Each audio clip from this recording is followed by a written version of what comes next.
Sesajen terakhir di Alaspati. Di desa kecil bernama Wonosari, di kaki pegunungan Jawa Tengah, pagi datang dengan bisikan, bukan cahaya. Di balik kabut, berdiri sebuah rumah kayu tua dengan dinding hitam terbakar dan genteng lumutan. Di sanalah tinggal Margo, seorang pria yang dulu hanya buruh tani miskin, kini menjadi juragan tanah yang ditakuti semua orang. Tak ada yang tahu bahwa kekayaan Margo bukan berasal dari kerja keras, tapi dari darah dan perjanjian dengan sesuatu yang bukan dari dunia ini. 20 tahun lalu, Margo adalah pria yang terhina. Utangnya ditagih di tengah pasar, diinjak harga dirinya, diolok-olok karena tak bisa beli kain kafan untuk istrinya yang meninggal saat melahirkan anak pertama mereka, Sekar. Dan pada malam keputusasaan itu, ia berjalan menuju hutan yang bahkan warga desa tak berani sebut namanya. Alaspati. Margo menyusuri jalur setapak hutan yang sudah ditinggalkan orang sejak zaman penjajahan. Kabut di sana bukan seperti kabut biasa. Ia bergerak melingkar, seolah hidup. Ia mendengar suara yang bukan suara manusia. Tertawa, cekikikan, bisikan doa terbalik. Dan di tengah hutan, di bawah pohon beringin tua dengan tali gantung melilit di cabangnya, Margo bersujud. Aku butuh kekayaan. Aku rela apapun, asalkan Sekar bisa hidup layak. Lalu, ia mendengar suara berat, retak, dan dingin. Suara gaib. Sanggupkah kau bayar harga dari permintaanmu? Asal bukan Sekar. Suara gaib itu berkata lagi. 7 tahun sekali, beri aku jiwa, maka semua yang kau sentuh akan berubah menjadi emas. Dan begitulah, perjanjian dibuat. Tak ada tinta, tak ada tanda tangan. Yang mengikat, hanyalah darah dan kehendak. Waktu berlalu, Sekar, anak semata wayang Margo, telah tumbuh menjadi gadis cerdas dan cantik. Ia kuliah di kota, tapi setiap libur, ia pulang ke rumah warisan keluarga itu. Rumah yang semakin besar, namun terasa semakin dingin. Di malam pertama kepulangannya, Sekar mendengar suara aneh dari balik dinding, seperti suara gerakan rantai, dan desah napas panjang dari bawah lantai. Sekar berbisik, "Ayah, itu suara apa?" "Hewan malam, Le."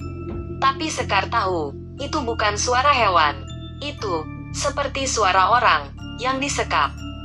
Rasa penasaran Sekar membawanya menyusuri rumah ayahnya yang penuh rahasia. Di loteng, ia menemukan lemari kayu tua berisi kain kafan berlumur darah, potongan rambut, dan sebuah kitab bertuliskan huruf Jawa kuno. Kitab itu menyebutkan pesugihan Alaspati, kekayaan dengan nyawa, tumbal manusia, jiwa dibayar dengan darah, anak sendiri menjadi gerbang terakhir. Dengan tubuh gemetar Sekar berkata, "Ayah, ini semua apa? Apa yang telah kau lakukan? Apa yang kau janjikan? Mengapa kau bekerja sama dengan iblis?" 7 tahun telah lewat, saatnya tumbal ketiga, tapi Margo gagal menculik warga luar. Warga desa makin jarang, ia menjadi gelisah, makhluk dari hutan mulai menagih. Malam itu, Margo membawa keris, melilit badannya dengan sesajen. Ia berjalan ke altar yang ia bangun jauh di dalam hutan. Di sana, suara itu muncul lagi. "Tumbal, mana janjimu? Margo, beri aku waktu. Kalau kau tak beri aku akan mengambil milikmu." Sekar mengikuti ayahnya diam-diam ke dalam hutan.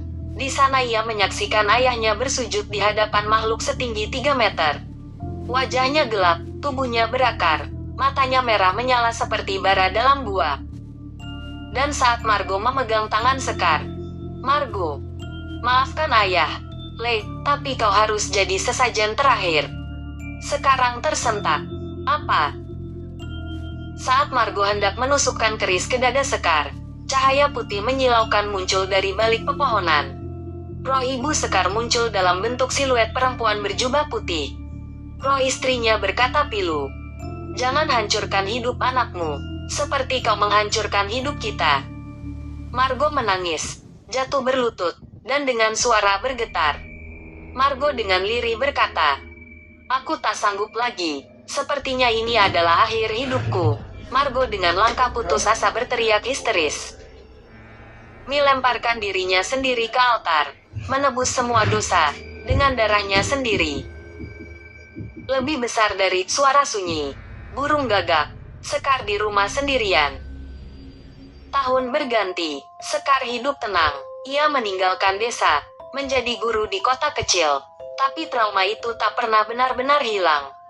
Hingga suatu malam, ia membersihkan gudang rumah kosnya, dan menemukan sebuah batu sesajen. Di atasnya, ada rambut panjang, dan titik darah. Di jendela, sesosok bayangan tinggi bermata merah menatap diam. Suara gaib berbisik, "Kita belum selesai, Sekar." Perjanjian dengan setan tak pernah benar-benar berakhir.